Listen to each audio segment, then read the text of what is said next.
So you want to read Nietzsche. You've heard the name, you know he's a big deal, but you have no idea where to even start. Well, you've come to the right place. We're going to dive into a guide on how to navigate one of the most provocative and honestly one of the most rewarding thinkers in all of philosophy. Okay, let's just get this out of the way. Reading Nietzsche is not easy. But that's the point. Instead of thinking of it as a chore, I want you to think of it as an adventure, an expedition into a challenging, sometimes dangerous, but absolutely thrilling philosophical landscape. And for that adventure, you're going to need a guide. That's what this is.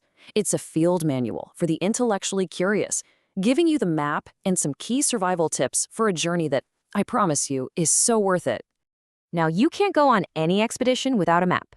For Nietzsche, that map is his collection of books. Getting to know the lay of the land, which books to read, and in what order is the absolute first step. You see, if you just wander in blindly, you're gonna get lost. But understanding the purpose and the style of his major works, well, that's what turns a confusing mess into a focused, powerful journey. It's all about knowing what you're getting into. So here's your essential gear. Think of these 3 books as your core equipment. First, you've got Beyond Good and Evil, which is where he really lays out his arguments in a more direct way. Then there's The Gay Science, which is a collection of his reflections on what he calls joyful wisdom. And then you have the big one, Thus Spoke Zarathustra. This is a dense, prophetic novel, and it's where his most famous ideas really come to life. Okay, so you've got the map, you see the major locations, but that brings us to the single biggest question every beginner has. With all these complex, intense books, where on earth do you even start? And this right here is where most people get stuck and give up. It can feel super intimidating, I get it. But don't worry, there's a recommended path, a specific order that makes this whole landscape so much easier to navigate. And here it is. The order is absolutely crucial. You start with Beyond Good and Evil to really get your head around his core arguments and his critique of morality. That builds your foundation. Then you move to The Gay Science. Only after that are you really ready to tackle the dense, poetic, and prophetic style of Zarathustra. Seriously, starting with Zarathustra is like trying to climb Mount Everest in your flip-flops. It's just not going to work. All right, now that you have your path, let's talk about the major landmarks you're going to see on the horizon. These are the huge, core ideas that pop up again and again in his work. Knowing these 3 concepts before you dive in is like having a compass. Whenever you feel a little lost in his writing, and you will, these ideas will help you get your bearings and figure out where you are. First up is the Übermensch, often translated as the Overman. Now, this is not a superhero in a cape, okay? It's Nietzsche's vision for what humanity could become, a being that moves beyond following old rules and instead actively creates its own meaning and values. It's a goal to strive for. Next, we have eternal recurrence. This one is a wild thought experiment. Just imagine for a second that you had to live your entire life, every single joy, every mistake, every boring Tuesday afternoon, over and over again, forever. Would that news crush you, or would you shout for joy? Your gut reaction tells you everything about how you feel about your own life.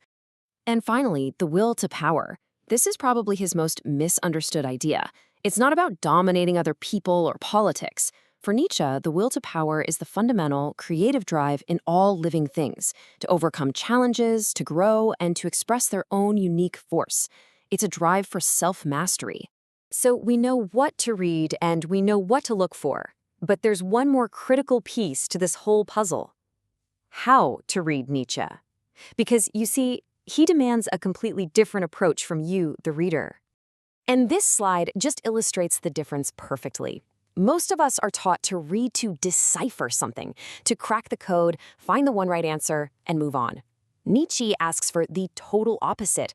He wants you to ruminate. He wants you to read slowly, to let the ideas sit with you, to chew on them. He literally says it himself here. You don't solve one of his short, punchy statements, an aphorism, just by reading it once. The real meaning only starts to unfold after you've spent time with it. His favorite metaphor for this was chewing the cud like a cow. You have to digest his ideas slowly to get all the nourishment. So after all this work, the careful reading, the slow chewing of ideas, the wrestling with these massive concepts, where does this whole journey actually lead? What's the destination? What's the point of it all? Well, here's the thing. The destination isn't some neat and tidy set of answers. It's a fundamental shift in your entire perspective. The real reward is the process itself. It's developing what Nietzsche called Geist Saber, or joyful wisdom. It's learning how to think critically and with joy, even about the hardest things in life. So here's the treasure you bring back from this expedition. You gain the ability to really question where your own values came from. You get a new perspective called amor fati, a love of your fate, the good and the bad. And maybe most important of all, you get the tools to start seeing your own life as a unique work of art, one that you are creating right now.